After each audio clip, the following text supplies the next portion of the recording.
The smell hit me before anything else. Even before the ramp dropped, even before I saw the beach, I could smell Okinawa, salt water mixed with something else, something chemical and wrong. Later, I would learn that smell. It was the smell of burning human flesh, drifting across the water from the bombardment. But that morning, April 1st, 1945, I did not know yet. I just knew it made my stomach turn. I was 19 years old, and I had never killed anyone. That would change in 6 hours. We had been briefed the night before. The brass told us to expect 85% casualties in the first wave. I watched our lieutenant's hands shake as he showed us the maps. 85%.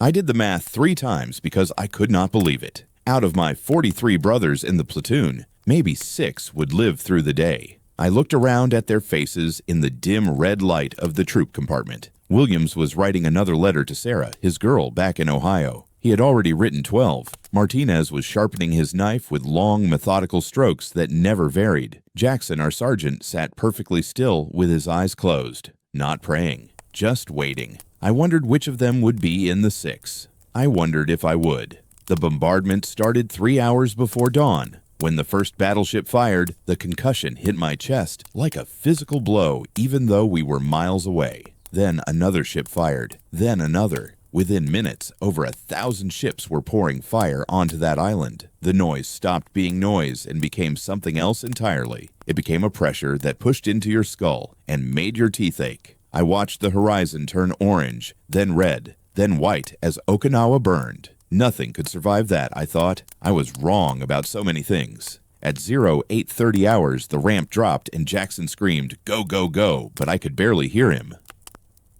We jumped into water that came up to my chest and started running. This was it. This was where the machine guns would open up and cut us in half. This was where I would die on my first day of real combat, and my mother would get a telegram, and my little brother would cry because his hero was dead. But the machine guns never fired. We hit the beach, and there was nothing. Just empty sand and smoke, and the sound of our own breathing. No bullets, no explosions, no bodies. I could not process it. My brain had prepared for hell and instead found silence. Some of the guys started laughing, this high-pitched, broken sound that was not really laughter at all. We walked inland like ghosts, rifles ready for an enemy that was not there. By noon, we had taken Yantan airfield without firing a shot. The Japanese had vanished like smoke. Command called it a miracle. The veterans knew better. Jackson kept looking south toward the hills. His jaw clenched so tight I could see the muscles jumping. He had seen this before at Peleliu. The Japanese were not running. They were letting us walk deeper into the trap. That afternoon, we moved through a village that had been untouched by the bombardment. Old women and children watched us from doorways with eyes that held nothing. No fear, no hope, just emptiness. We tried to smile. We handed out chocolate bars like liberators. But I saw what our bombs had done to the next village over. Houses crushed into splinters, bodies in the rubble that were too small to be soldiers. There was a little girl standing in what used to be her home, maybe 5 years old. She was holding a doll that had been burned black on one side. She did not cry. She did not move. She just stood there in the ashes and stared at nothing. I wanted to say something to her. I wanted to tell her we were the good guys, that we were here to save her. But the words died in my throat because what kind of saving is this? What kind of good guys drop fire from the sky and call it freedom? Martinez walked up beside me and looked at the girl. Then he looked at me. He did not say anything. He did not have to. We moved on. That night, we dug in along the Chatan Isthmus. 2 men to a foxhole, rifles loaded, waiting for an attack that never came. I lay in the dark next to Martinez and listened to the island breathing around us. Every sound became a threat. The wind through the grass sounded like someone crawling. In the distance, I could hear engines, voices, or maybe just my imagination turning fear into ghosts. I could not stop thinking about home, about Sunday mornings in my mother's kitchen, about my brother Tommy, who was 14 and thought I was the bravest person in the world. He wanted to join up as soon as he was old enough. He wanted to be just like me. I prayed to a God I was not sure I believed in anymore that Tommy would never get his wish. I prayed the war would end before he was old enough. I prayed he would never have to learn what I was about to learn, that you can smell burning children from 3 miles away and then eat your dinner like nothing happened. The second day started quiet. We moved south through more empty villages. The terrain was changing, getting rougher. Hills and ravines and caves that could hide anything. Around noon, we came over a ridge and found them. 20 or 30 Japanese soldiers caught in the open in a small valley below us. For maybe 3 seconds, nobody moved. We just stared at each other across 100 yards of grass. They looked as surprised as we were. Young faces under steel helmets. Boys, really, just like us. Then Jackson screamed open fire and the world exploded. I brought my rifle up and found a target. A Japanese soldier maybe 30 yards away, scrambling for cover. He was young, my age, wearing a uniform that was too big for him. He turned and looked directly at me. Our eyes met. In that frozen moment, I saw everything about him. The fear in his eyes, the way his hands fumbled with his rifle, the small tear in his uniform at the shoulder. I saw him as a person, as someone who had a mother and maybe a brother and dreams about what he would do after the war. Then I pulled the trigger. The rifle bucked against my shoulder. The bullet hit him in the chest, and he went down like someone had cut his strings. Just collapsed. One moment he was alive and thinking and feeling, and the next moment he was nothing. I had done that. I had reached across space and ended a universe. The firefight lasted maybe 2 minutes. When it was over, 30 Japanese soldiers were dead, and we had not lost a single man. Jackson walked among the bodies, putting an extra round into anything that moved. Standard procedure. Make sure they are really dead. Some of the guys were laughing and slapping each other on the back, talking about how easy it had been, how we had them outgunned and outclassed. I walked down to the valley to look at the man I had killed. He had fallen on his back. His eyes were still open, staring up at the sky. There was a small hole in his chest, surprisingly neat, but the exit wound had blown half his back away. Blood was pooling under him, soaking into the dirt. His mouth was open like he was trying to say something. One hand was reaching toward his pocket. I do not know why I did it. I should not have, but I reached into his pocket and pulled out what he had been reaching for. It was a photograph, creased and worn from being carried. A woman holding a baby, maybe 2 months old, both of them smiling at the camera. His wife, his child, a son or daughter he would never see again because I had killed him. I stood there holding that photograph, and something broke inside me. Not dramatically, not like in the movies, just a small crack, barely noticeable.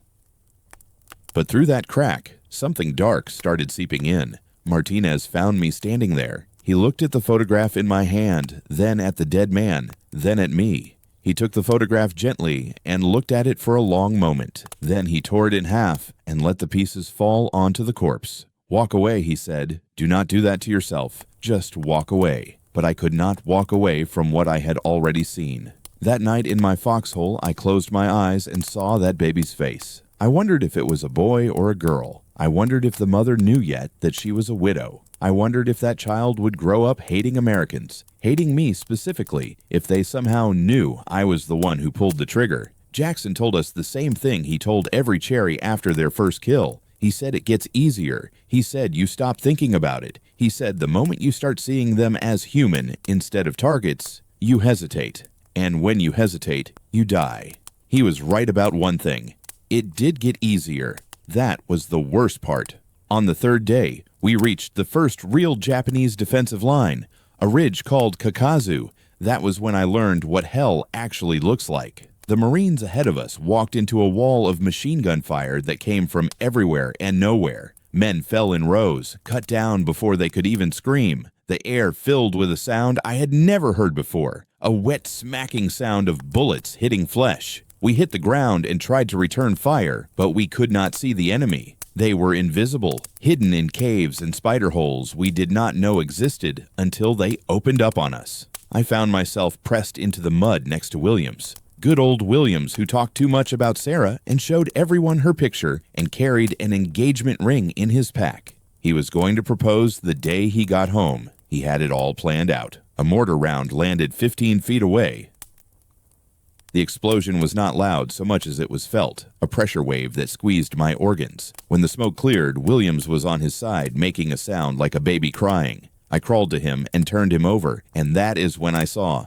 His stomach was gone, just gone. I could see inside him, see things that were supposed to be inside, glistening and pulsing and spilling out into the mud. He was trying to hold himself together with his hands, but it was not working. His intestines kept sliding through his fingers like obscene snakes. He looked at me, and his eyes were so wide, so confused. He did not understand what had happened to him. His mouth moved and blood bubbled out, and I could not understand what he was trying to say. Maybe he was asking for help. Maybe he was calling for Sarah. Maybe he was asking me why. I screamed for a corpsman. I pressed my hands against the wound, even though I knew it was pointless. There was too much missing. You cannot put a person back together when half of them is scattered across 20 feet of mud. Williams grabbed my arm with a strength I did not know he still had. His fingers dug in hard enough to bruise. He was looking at me, into me, and I saw the exact moment the light went out. The moment whatever makes a person just stopped existing.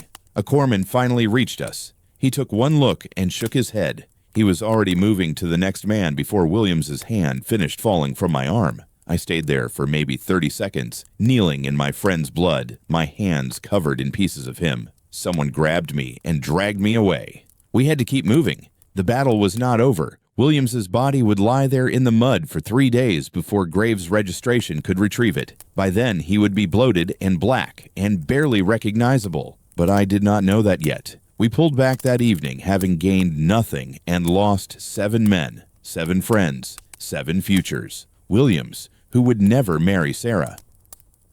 Carson, who had just turned 18. Kowalski, Lopez, Chen, Fredericks, O'Brien. All of them gone in a single afternoon. That night, Jackson gathered us together. There were 36 of us left. He told us Okinawa was going to be worse than anything we had faced. He told us most of us would not make it home. He told us the only way to survive was to stop being human and become weapons instead. Feel nothing. Think nothing. Just kill until the killing stops. I tried to feel sad about Williams. I tried to mourn him. But when I reached inside myself for grief, I found only emptiness. The crack that had started when I killed that Japanese soldier was spreading. Something was dying inside me, and I was letting it die because Jackson was right. Feeling would destroy me. Caring would kill me. So I stopped. Over the next 3 weeks, I killed 11 more men. Maybe more. I stopped counting after 11. Some of them I shot from a distance. Some of them I killed up close. One of them I beat to death with my rifle when we were clearing caves, and I ran out of ammunition. I felt his skull crack under the stock. I felt warm blood spray across my face. I kept hitting him long after he stopped moving because something inside me was breaking, and the only way to keep the pieces from falling apart was to keep moving, keep hitting, keep killing. The veterans started calling me reliable. Jackson said I was one of his best. Other guys started asking to be paired with me on patrol because they knew I would not freeze up. I was good at this. I was good at killing.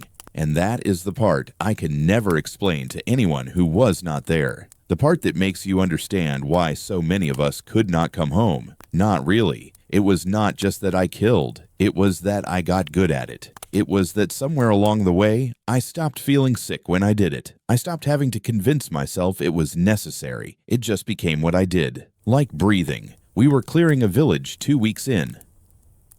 Intelligence said it was empty. It was not. Sniper fire came from somewhere, and Private Thompson dropped with a bullet in his throat. He drowned in his own blood while we watched, taking maybe 4 minutes to die. 4 minutes of choking and gurgling and clawing at his throat while his eyes begged us to save him. We went house to house after that, kicking in doors, shooting first. In one house, we found a family. Old man, woman, 3 kids. They were huddled in the corner, hands up, clearly unarmed. The old man was saying something in Japanese, probably begging. The kids were crying. Patterson, who had been Thompson's best friend, raised his rifle. He was going to kill them all. I could see it in his eyes. The safety was off and his finger was on the trigger, and in about 2 seconds he was going to murder 3 children. Jackson knocked the rifle down. Patterson looked at him like he had been betrayed. Jackson told him to get outside and cool off. The family sat there shaking while we searched the house. We found nothing. No weapons. No soldiers. Just a family trying to survive. We left them there, but I saw how they looked at us. I saw the terror in those children's eyes,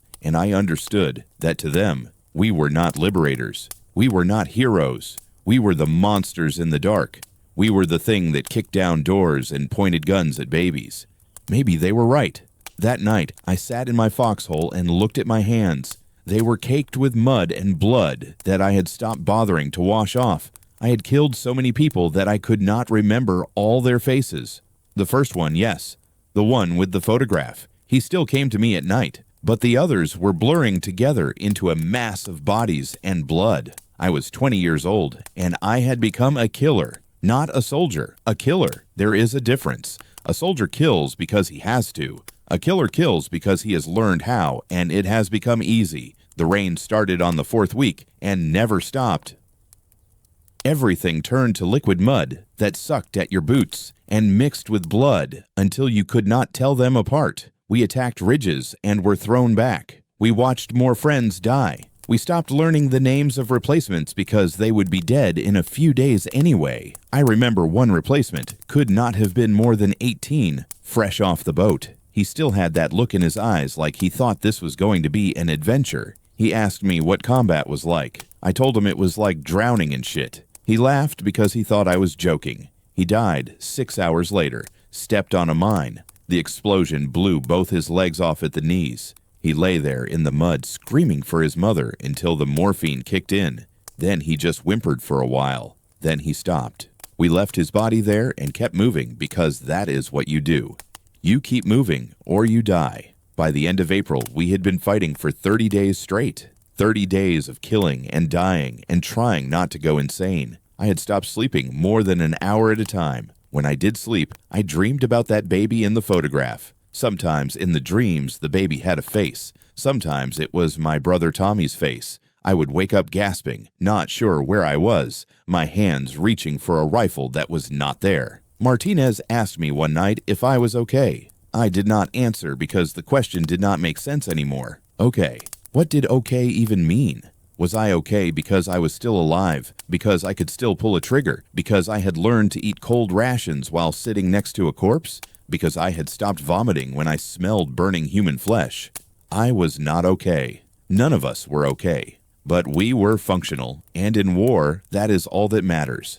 The thing nobody tells you about combat is that it is boring most of the time. Hours and hours of waiting, of being cold and wet and miserable, punctuated by moments of absolute terror. You learn to shut off your brain during the boring parts. You learn to not think about home or the future or anything except the next moment. And then when the terror comes, when the shooting starts and men are dying around you, you do not think at all. You just react. Muscle memory and training and instinct. That is what I became. A thing that reacted. A weapon that pointed itself at the enemy and fired. I was good at my job. I followed orders. I kept my rifle clean and my head down, and I killed anyone wearing a Japanese uniform. But the person I used to be, that kid who got on the boat 5 weeks ago thinking he was going to be a hero, he was gone. Dead. Killed somewhere between that first trigger pull and the 100th. I could not even remember what he felt like anymore. Jackson told me I was one of his best Marines, that I could count on a promotion if I kept it up. He meant it as a compliment. He meant I should be proud. All I felt was empty. On the 30th day, I sat in my foxhole and watched the sun set over Okinawa. The island was beautiful in a way. Green hills and blue ocean and clouds that caught the light and turned gold. It looked like the kind of place you would want to visit. Like the kind of place where nothing bad could happen. But I knew the truth. I knew that those green hills were filled with caves, packed with dead men rotting in the dark. I knew that the mud under my boots was mixed with the blood of hundreds of soldiers from both sides. I knew that somewhere on this beautiful island there was a Japanese soldier aiming his rifle at me, waiting for his chance. And I knew that when I saw him, I would kill him without hesitation, without thought, without mercy. And that was what terrified me most. Not that I might die, but that I had become something that could kill so easily. That the person my mother raised, the person my brother looked up to, was gone forever, replaced by this hollow thing that only knew how to survive. The battle would go on for 2 more months. More would die. More lives would be destroyed. But for me, the real death happened in those first 30 days. That is when I lost myself. That is when the war killed the person I used to be and left this broken thing in its place. 60 years later, I can still see that baby's face in the photograph. I can still feel William's blood on my hands. I can still hear that 18-year-old replacement screaming for his mother. These things do not fade. They do not heal. They just become part of you, like scars on your soul. People thank me for my service. They call me a hero. They do not understand. There are no heroes in war. There are only survivors and corpses. And sometimes the difference between them is just luck.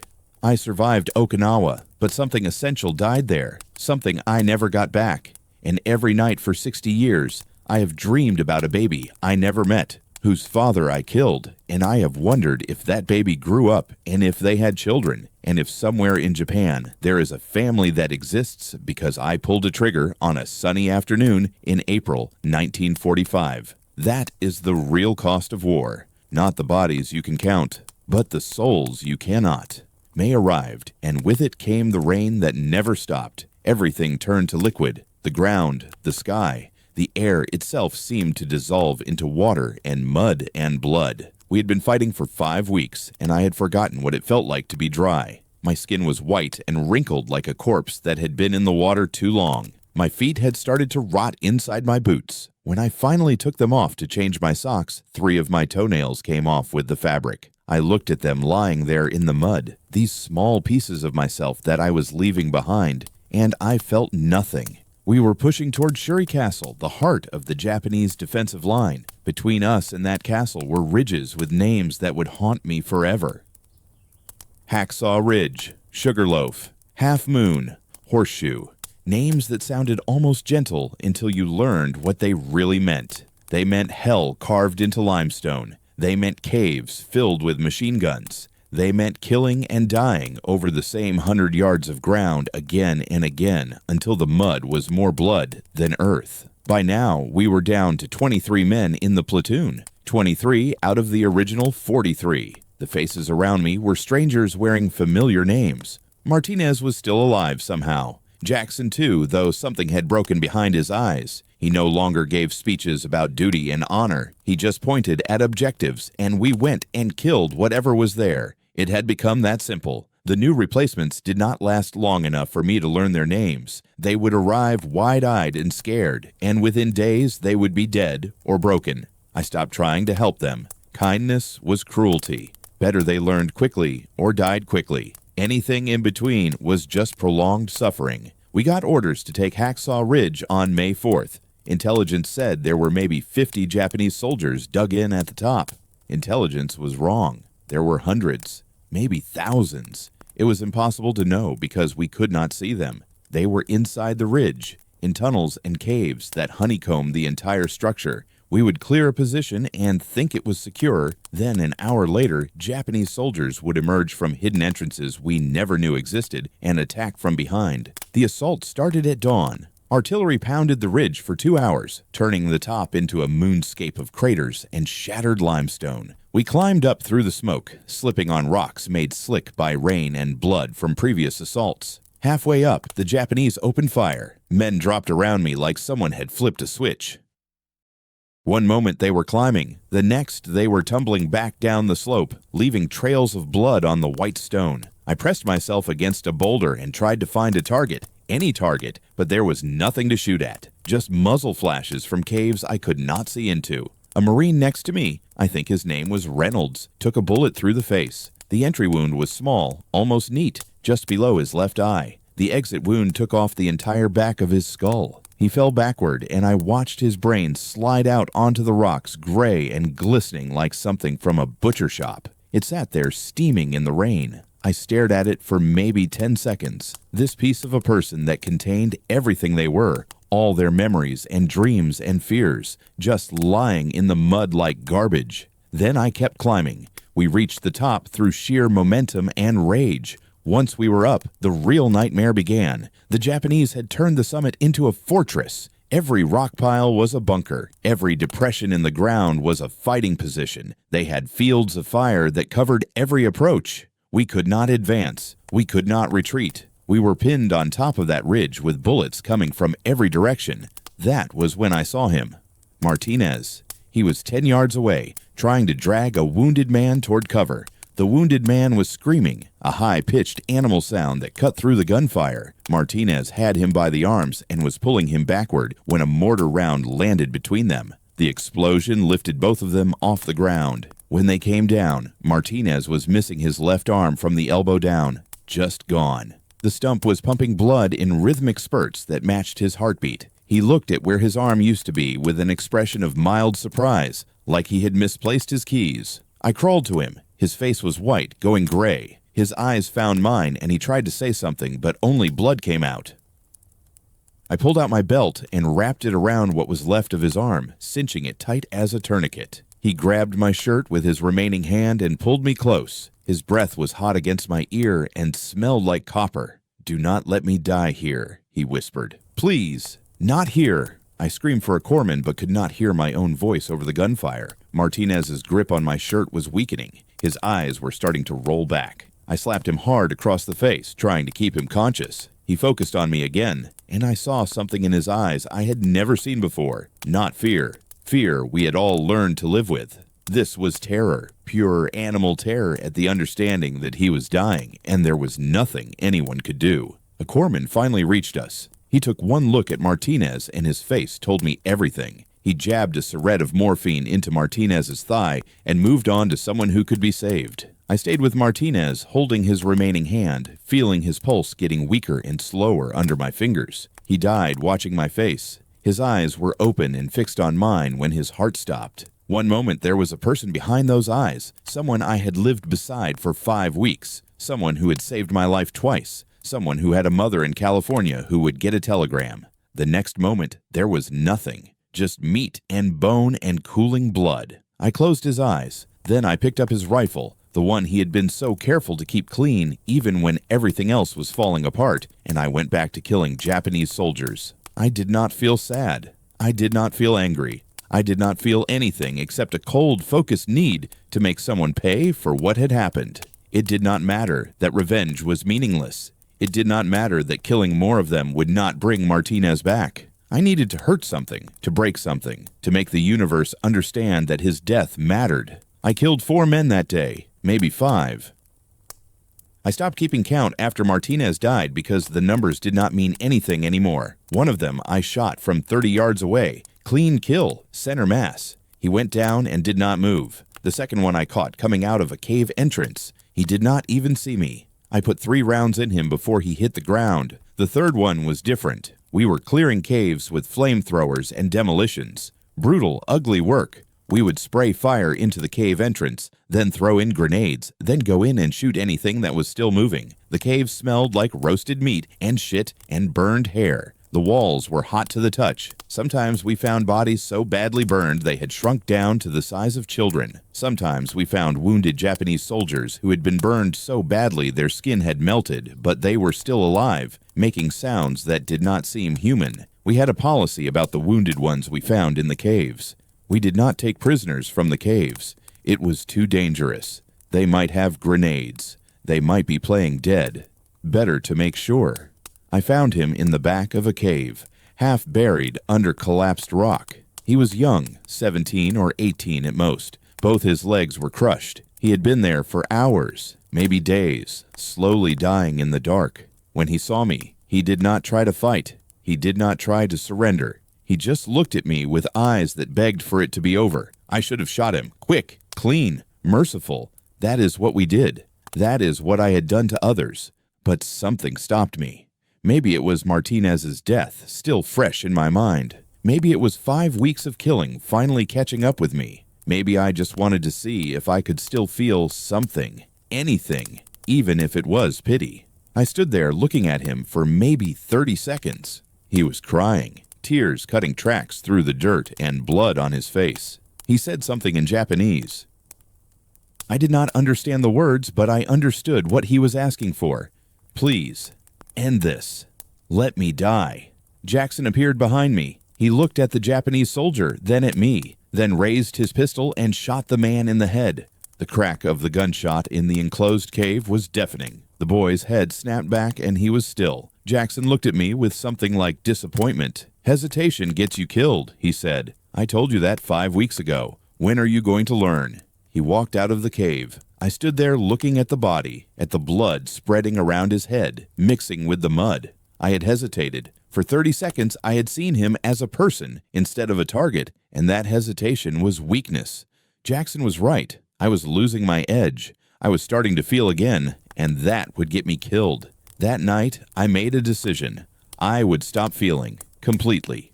No more Martinez. No more thinking about the photograph. No more wondering about the humanity of the enemy. I would become exactly what this war needed me to be. A machine that killed without question or doubt or mercy. It was surprisingly easy. Over the next 2 weeks, we fought for Shuri Castle one bloody yard at a time. The Japanese threw everything they had at us. Banzai charges at night. Artillery that never stopped. Snipers that could put a bullet through your eye from 500 yards. We lost men every single day. Some days we lost men every single hour. I stopped learning names. I stopped going to the aid of wounded men unless ordered. I stopped checking bodies to see who had died. I just kept my rifle clean and my head down and killed anyone wearing the wrong uniform. The rain turned the battlefield into a swamp. Bodies from both sides lay in the mud for days because it was too dangerous to retrieve them. They bloated in the heat and burst, releasing gases that smelled sweet and rotten.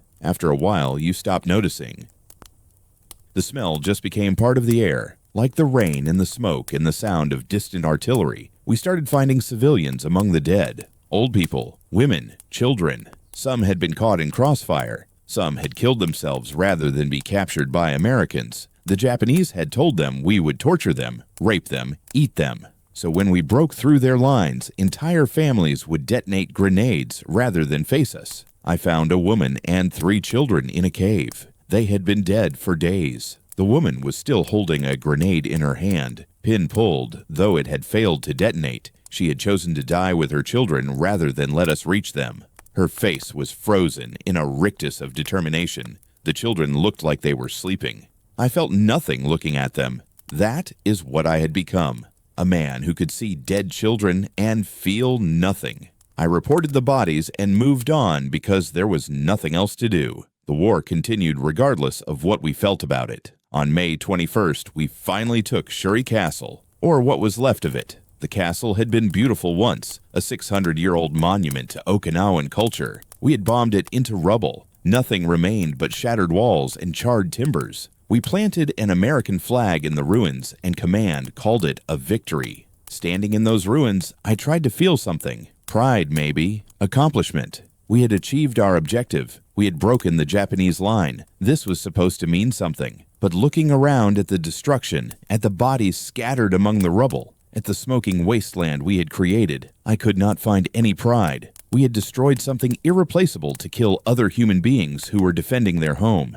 And for what? So we could raise a flag? So we could claim we won? Jackson found me standing there. He did not say anything. He just stood beside me and looked at the ruins. His face was gaunt, hollow-eyed. He looked like he had aged 20 years in 5 weeks. We all did. "You know what the worst part is," he finally said. His voice was barely above a whisper. "We are going to do this again. Japan. The home islands. This is just practice for the real invasion. And that one is going to make Okinawa look like a picnic." He walked away. I stood there in the ruins and understood what he meant. This was not the end. This was just one island. There would be more ridges to take, more caves to burn, more men to kill, more friends to bury. It would go on and on until one side ran out of men, or will, or both. And I would keep killing, because that is what I had become. That is all I was good for now. That night, we got orders to push south. The Japanese were retreating, but they were not beaten. They would make us pay for every mile. Jackson gathered what was left of the platoon. 17 of us now, 17 survivors out of 43 originals. He gave us the same speech he had given 100 times before. Stay alert, stay together, trust your training. But his heart was not in it anymore. We all knew the truth. Some of us were going to die tomorrow, maybe all of us. It was just a question of when. I lay in my foxhole that night and tried to remember what Martinez looked like before the war changed him. I could not do it. All I could see was his face in those last moments, white with blood loss, eyes full of terror. That was the only Martinez that existed now. The person he had been before was gone. erased by this war just as surely as his body had been. I tried to remember what I looked like before. That 19-year-old kid who thought he was going to be a hero. I could not find him either. He had died somewhere between the beach and this foxhole, killed by 1,000 small cuts to his soul. In his place was this thing that could sleep next to corpses and eat cold rations with blood under its fingernails and feel nothing when friends died. My mother would not recognize me. My brother would not want to be like me if he knew what I had become, but they would never know. Nobody back home would ever know. We would come back and smile and say we did our duty and never speak of what we really did here. Never speak of the children in the caves, or the boys we killed who were just as scared as we were, or the moment you realize you have become the monster you thought you were fighting against. The rain continued to fall. Somewhere in the darkness, someone was crying. Soft, muffled sobs that could have been coming from anywhere. Maybe it was a wounded man we had missed. Maybe it was one of the new replacements who had not learned yet that crying was weakness. Maybe it was one of the veterans finally breaking under the weight of everything we had done. I did not go looking. It was not my problem. Everyone had to carry their own pain. That is what Jackson taught us. You survive by focusing only on yourself and your immediate squad. Anything more than that, and the weight will crush you. So I lay there in the dark and listened to someone cry and felt nothing. That was what the war had made me. That was what I had let myself become in order to survive. And the truly terrible thing, the thing I could never admit to anyone, was that part of me was glad. Glad that I had stopped feeling because feeling meant pain, and I could not carry any more pain. Glad that I had become a machine because machines do not suffer. Glad that Martinez was dead because now I did not have to worry about him anymore. That thought should have horrified me. It should have made me sick with self-loathing. But I felt nothing about that either. I was empty all the way down. Hollow. A shell of a person going through the motions of being human. The battle for Okinawa would continue for another month. More men would die. More ground would be taken and lost and taken again. But for me, the real battle was already over. The war had won. It had taken everything I was and replaced it with this empty thing that only knew how to kill and survive. 60 years later, I would return to Okinawa. I would stand on Hacksaw Ridge and look for some sign of what we did there. Some memorial or marker. There was nothing. Just grass and trees and tourists taking photographs. The blood had been washed away by decades of rain. The bodies were long buried. The caves were sealed, but I could still see it. I could still see Martinez bleeding out on the rocks. I could still see Reynolds' brain steaming in the rain. I could still see that Japanese boy in the cave, crying and begging for death. They were all still there, ghosts that only I could see. A Japanese man approached me on the ridge. He was old, my age, walking with a cane. He asked if I had fought there. I said yes. He said he had too. For a long moment we just stood there, two old men who had tried to kill each other 60 years ago, both of us looking at a battlefield that no longer existed. I'm sorry, he said, for what we did.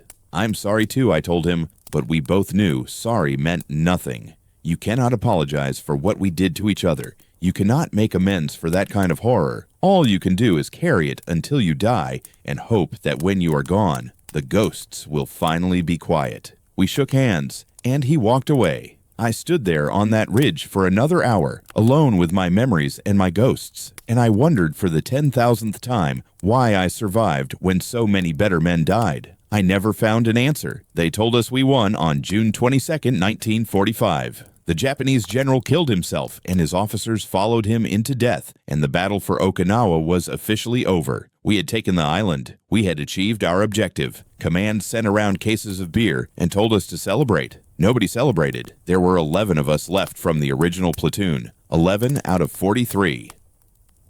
We sat in the mud and drank warm beer and stared at nothing. Jackson tried to make a toast. He raised his canteen and said something about the men we lost, about how they would be proud of us. His voice cracked halfway through, and he stopped talking. We drank in silence. The island was quiet for the first time in 83 days. No gunfire, no explosions, no screaming. Just silence. It should have felt peaceful. Instead, it felt wrong. like the universe had forgotten how to make sound. My ears kept ringing from months of artillery. In the quiet, I could hear my own heartbeat, fast and irregular, like my body did not know the danger was over. They told us we would ship out in 2 weeks, get cleaned up, get some rest, then on to Japan for the invasion of the home islands. Nobody talked about that. We all knew what it meant. Okinawa times 10, times 100. Millions of Japanese civilians who had been told we were demons. Every city turned into a fortress. Every man, woman, and child armed with bamboo spears and told to die for the emperor. Command estimated it would take 2 years to conquer Japan. They estimated 1 million American casualties. After what I had seen on Okinawa, I believed them. I knew I would not survive Japan. Simple mathematics. I had used up all my luck, 11 out of 43. The odds were clear. Next time I would be one of the 32 who did not come back. I was okay with that. That is what scared me most. I was okay with dying because I could not imagine going home, could not imagine sitting at my mother's table and eating Sunday dinner and pretending I was still her son, could not imagine looking my brother Tommy in the eye and letting him think I was someone worth admiring. I was not her son anymore. I was not anyone's brother. I was just a thing that killed people and felt nothing. Better to die in Japan. Better to go down fighting than to bring this broken thing I had become back to the world. At least, in death, I would be remembered as a hero. They would tell my mother I died bravely. They would tell Tommy his brother sacrificed himself for his country. Nobody would know the truth. Nobody would know I was relieved to die because living meant carrying this weight forever. On June 24th, they marched us to the southern coast for cleanup operations. There were still pockets of Japanese soldiers hiding in caves, refusing to surrender. There were also thousands of civilians, starving and terrified, emerging from the ruins. Command wanted us to secure the area and round up survivors. We found them in a ravine near the coast. Maybe 200 civilians, mostly women and children, trapped between us and a cliff that dropped 100 feet into the ocean. They had been hiding there for weeks, surviving on grass and rainwater. They were skeletal, barely able to stand. When they saw us coming, they started screaming. We tried to tell them we were not going to hurt them. We put down our weapons and held up our hands. We had translators shouting that they would be fed and cared for. It did not matter. They had been told for months that we were monsters who would torture them. They believed it absolutely. I watched a mother pick up her baby and walk to the edge of the cliff. She looked back at us one time. Her face was blank, emotionless. Then she jumped. She held that baby tight to her chest and stepped off into nothing. I heard them hit the rocks below, a sound like a melon dropped on concrete. Then another woman jumped, then another, then a group of school children holding hands. They jumped in a line, one after another, like they were playing a game. An old man stood at the edge and bowed to us formally before stepping backward into space. We rushed forward, trying to stop them. We grabbed people and pulled them back from the edge, but there were too many, and they fought us with desperate strength. A woman I was holding bit through my thumb to the bone and twisted free and ran to the cliff. I watched her jump with my blood on her mouth. In 10 minutes, over 100 people killed themselves rather than let us save them. The beach below was covered with bodies broken on the rocks, children and old people and mothers who chose death over capture by Americans. We stood there on the cliff edge, 11 Marines who had just watched more people die than we had killed in 3 months of combat, and we had been trying to help them. That was when I understood the full weight of what we had done. Not the battle, not the killing of soldiers, but what our presence here meant. We had brought such horror to this island that mothers would murder their own children rather than face us. We had become the monsters they feared, and maybe they were right to fear us. Maybe after everything we had done, we really were monsters. Jackson vomited over the side of the cliff. I just stood there and watched the waves wash over the bodies below, turning the water pink. I felt the same nothing I had felt for weeks. 100 people dead, babies smashed on rocks. And I felt nothing because there was nothing left inside me to feel. They shipped us out 3 days later. We sailed away from Okinawa, and I stood on the deck and watched the island disappear behind us. Good riddance, someone said. I hope I never see this fucking place again, but I knew I would see it every night for the rest of my life. We were halfway to the Philippines when we got the news. August 6th, 1945. The United States had dropped a new type of bomb on a Japanese city called Hiroshima. One bomb, entire city gone, 70,000 people dead in an instant. 3 days later, another bomb on Nagasaki, 40,000 more dead. On August 15th, Japan surrendered. The war was over. Everyone cheered. Men were crying and hugging each other and shouting that we were going home. The invasion of Japan was canceled. We had won. We were going to live. I sat in my bunk and stared at the wall. I should have felt relief, joy, gratitude. I felt cheated. I had made peace with dying. I had accepted that Japan would kill me, and that would be my escape from what I had become. Now that door was closed. Now I had to go home. Now I had to live with myself. They flew us back to California in September. The process of going home was surreal. One day, I was sleeping in a foxhole surrounded by corpses. A week later, I was on a clean plane with pretty stewardesses offering me coffee. It did not feel real. None of it felt real. We landed in San Diego to crowds of people waving flags and cheering. A band was playing. Girls were throwing flowers. Everyone wanted to shake our hands, to thank us, to hear our stories. They called us heroes. They said we had saved the world. I stood there in my clean uniform with my rifle and my medals, and I wanted to scream at them. Wanted to tell them what heroes really look like. Heroes look like Williams trying to hold his guts inside his body. Heroes look like Martinez bleeding out with terror in his eyes. Heroes look like mothers jumping off cliffs holding their babies. But I smiled and shook hands and said it was an honor to serve, because that is what they wanted to hear. That is what they needed to believe. My mother was waiting at the train station when I got home. She saw me through the crowd and started running, and I saw her face, and something inside me tried to feel something, anything, but there was just emptiness. She threw her arms around me and sobbed into my shoulder and told me how much she had missed me, how she had prayed every night for my safe return. I hugged her back and said all the right things, but I was not really there. The person she was hugging was not her son. Her son had died on a beach in Okinawa. This was just a ghost wearing his face. Tommy was there too. He was 16 now, almost as tall as me. He looked at me with eyes that shone with admiration and pride. He asked if I had killed any Japs. He wanted to know what combat was really like. He said he was going to join the Marines as soon as he turned 18, just like me. I told him it was boring mostly, long periods of waiting around. I made it sound dull and tedious. I never mentioned the killing, never mentioned what I had become. I could not let Tommy know the truth, could not let him become what I was. He looked disappointed. He had wanted stories of glory and heroism. He did not understand that I was trying to save him.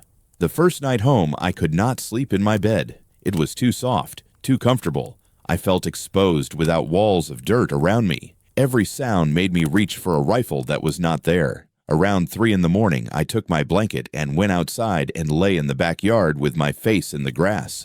Only then could I sleep. My mother found me there in the morning. She did not say anything. She just put another blanket over me and went back inside. I think she understood something was wrong, but she did not know how to ask. How do you ask your son if the war broke him? I tried to adjust. I got a job at a factory. I went through the motions of being normal, but every day was a struggle. Loud noises made me drop to the ground. Fireworks on the 4th of July sent me into a panic. I could not be in crowds, could not stand to have people behind me. I kept my back to walls and my eyes on exits. The nightmares started immediately. Every night I was back on Okinawa. Sometimes I was watching Williams die. Sometimes I was killing that Japanese soldier with the photograph. Sometimes I was standing on the cliff, watching mothers jump with their babies. I would wake up gasping, drenched in sweat, my heart hammering. My mother heard me screaming one night and came to check on me. I had knocked over my nightstand and was crouched in the corner with a lamp raised like a weapon. I did not recognize her for a full 10 seconds. I saw only a threat, a target. My hands were shaking with the need to strike. She backed out of the room slowly, her eyes wide with fear. Fear of me, her own son. The next morning, she asked if I wanted to talk to someone, a doctor maybe. I said no. What would I tell a doctor? That I had killed so many people I lost count? That I watched children die and felt nothing? That I was glad my best friend died because it meant I did not have to worry about him anymore? There was no medicine for what was wrong with me, no therapy, no cure. I was broken in a way that could not be fixed. I started drinking. It helped. When I was drunk enough, the memories faded. The faces became less clear. I could almost convince myself I was normal. I got drunk every night for 6 months until my mother found me passed out in the garage with an empty bottle and vomit down my shirt. She cried. She begged me to stop. She said I was killing myself. I wanted to tell her I was already dead. The thing drinking her whiskey was not her son. Her son died in the war. This was just his corpse going through the motions. But I stopped drinking. For her. I went dry and learned to live with the memories sober. It was harder, but it was what she needed. So I did it. Tommy still looked at me like I was a hero. He had no idea. He thought the haunted look in my eyes was just battle fatigue, something that would fade with time. He did not understand that some things never fade, that you can carry the weight of the dead forever. He joined the Marines in 1948. I tried to talk him out of it. I told him there were better paths. He said he wanted to be like me. He said I was his hero. I wanted to grab him and scream that I was nobody's hero, that heroes were buried on Okinawa, that I was just a survivor who got lucky while better men died, but I could not find the words.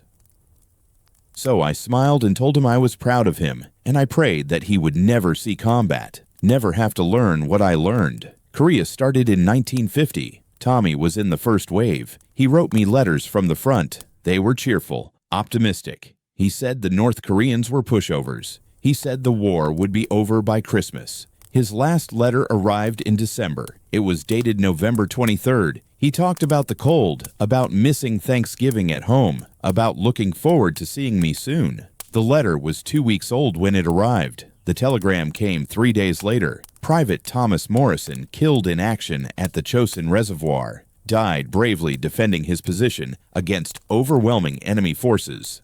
The nation thanks you for his service. I read that telegram 5 times before I understood what it meant. Tommy was dead.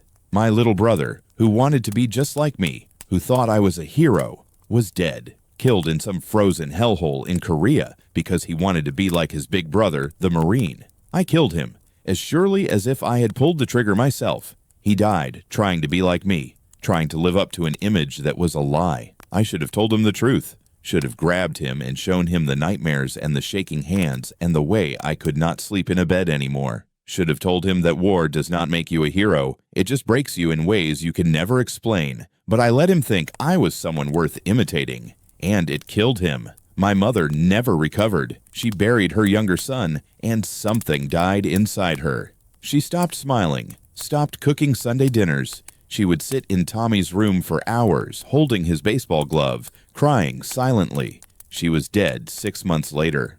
Heart attack, the doctor said, but I knew the truth. She died of grief. She died because the war took both her sons, one in body, one in soul. I was alone. I kept working at the factory. I did my job. I paid my bills. I went through the motions of being alive, but I was not alive. I was just existing, carrying the weight of everyone who had died because of me. Williams, Martinez, that Japanese soldier with the photograph, the mothers on the cliff, Tommy, my mother, all of them dead, and I was still here, still breathing, still taking up space in a world that would have been better off without me. I thought about suicide. Often. It would be easy. Quick.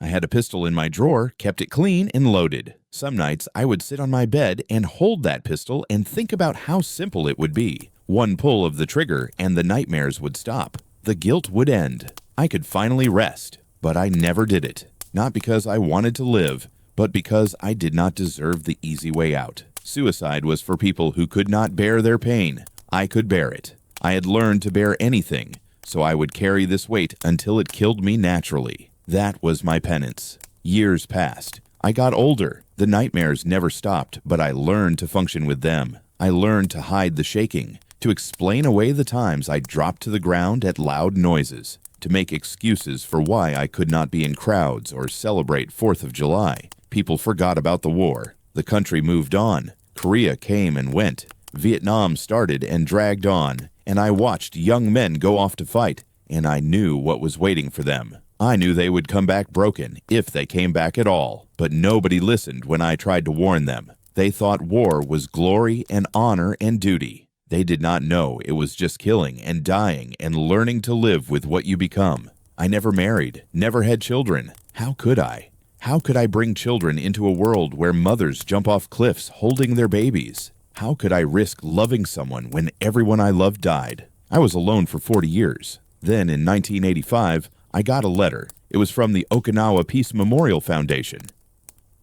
They were organizing a reunion of American and Japanese veterans who had fought in the battle. They invited me to come back, to visit the island, to meet with former enemies and find closure. I threw the letter away. I had no interest in closure. Closure was a lie people told themselves to make grief manageable. There is no closure for what we did. But the nightmares got worse after that letter. Every night I was back on the island. Every night I watched Martinez die, watched the mothers jump, watched that Japanese boy crying in the cave. I woke up screaming more often. My hands shook all day. I started drinking again. Finally, in 1995, 50 years after the battle, I decided to go. Not for closure, but because I needed to see it one more time. Needed to stand on that ground and face what I had done.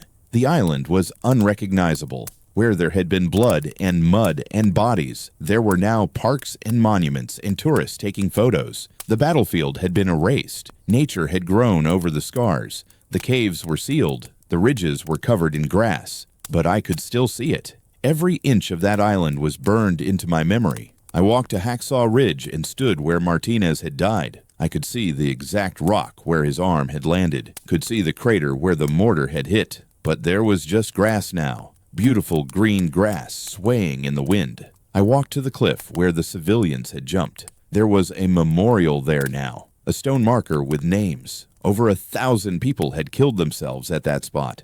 1,000 people who chose death rather than face us. The memorial was in Japanese and English. It called them victims of war. It did not say what I knew to be true, that they were victims of us, of what we had become. I stood at that cliff edge for an hour. I looked down at the rocks where I had watched babies die. The water was clear and blue, beautiful, like nothing had ever happened there.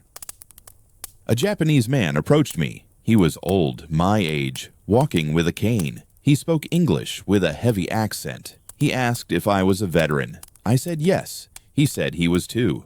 For a moment, we just looked at each other. This man had tried to kill me once. I had tried to kill him. We had been enemies, mortal enemies, willing to die to defeat each other. And now we were just two old men standing on a cliff, remembering. He told me his name, Yoshida. He had been 17 when the battle started, a conscript given a rifle and told to die for the emperor. He survived by hiding in a cave for 3 months after the battle ended, slowly starving, until other survivors convinced him to surrender. He asked me if I had nightmares. I said yes. Every night. He nodded. Me too, he said. Every night for 50 years. We stood there in silence. Two men who had spent 50 years carrying the same weight. Two men who understood what no one else could, that there are some things you do not recover from, some wounds that never heal. He asked me if I blamed myself. I said yes, for everything, for the friends I could not save, for the enemies I killed, for the brother who died trying to be like me. He said, I blame myself for living when so many died, for surviving when better men did not, for coming home when I did not deserve to. I looked at him and saw my own face reflected back. We were the same, enemy soldiers who had become the same broken thing. Survivors carrying guilt we could never put down. Do you think they forgive us? He asked. The ones who died. I thought about Williams and Martinez, about the Japanese soldier with the photograph, about Tommy, about my mother, about all the dead whose weight I carried. No, I said, and we should not forgive ourselves either. He nodded. We stood in silence for a while longer. Then he bowed slightly and walked away. I never saw him again. I spent 3 days on Okinawa. I visited every place where something terrible had happened. The beach where I first killed, the ridge where Martinez died, the cave where Jackson shot that boy, the village where we found the family. Every location was burned into my memory with perfect clarity. On the last day, I went to the Peace Memorial Park. Thousands of names carved into black stone. Japanese, American, Korean, Okinawan. Everyone who died in that battle. Their names preserved forever. I found Williams, found Martinez, found the other men from my platoon. Their names looked so small, carved into stone. Just names. Nothing about who they were. Nothing about William's girl Sarah or Martinez's mother in California. Just names among thousands of other names. I put my hand on Martinez's name, and I tried to feel something. Grief, regret, anything. But there was just the same emptiness I had carried for 50 years. "I am sorry," I whispered. "I could not save you. I could not save any of you." The stone gave no answer. I flew home the next day. Nothing had changed. The nightmares continued. The guilt remained. Okinawa had not given me closure or peace or forgiveness. It had just shown me that the dead stay dead and the living carry them forever. I am 89 years old now. I have lived with this for 70 years. The nightmares have faded slightly with age. My hands do not shake as much, but the weight is still there. Will always be there until the day I die. People still thank me for my service. Young men with smooth faces and clean hands who have never seen war. They shake my hand and call me a hero, and I smile and say thank you because that is what they need to hear. But I know the truth. I am not a hero. Heroes died on Okinawa. Heroes died in Korea. Heroes died in Vietnam and Iraq and Afghanistan. Heroes are the ones who did not come home. I am just a survivor. A broken man who learned to kill and forgot how to feel. A ghost who has been walking through life for 70 years, waiting for permission to die. Sometimes at night, I take out the photograph.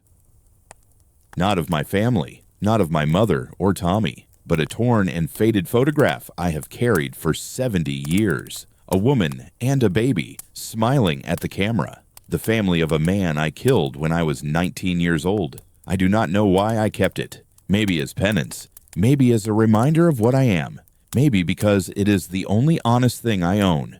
This photograph of people I destroyed, proof that I am not the hero everyone thinks I am. I look at that baby's face and I wonder, did they grow up? Did they have children? Did they spend their life hating Americans, hating me? Did they ever know their father? Did anyone tell them how he died? I will never know, and maybe that is fitting.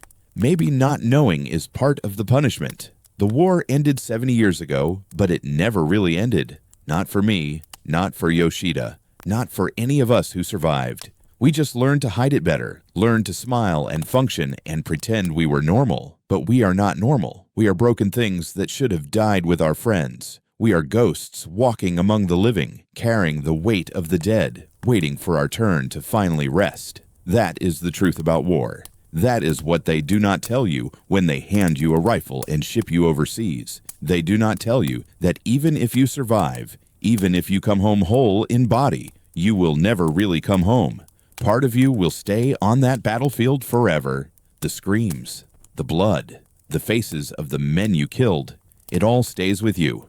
Every moment, every death, every failure. And there is no honor in that, no glory, no heroism. Just an old man sitting alone in the dark, holding a photograph of strangers he murdered, wondering why he lived when everyone else died. I am 89 years old, and I am still fighting the Battle of Okinawa. I will fight it until I die. And when I die, maybe finally the ghosts will be quiet, but I doubt it.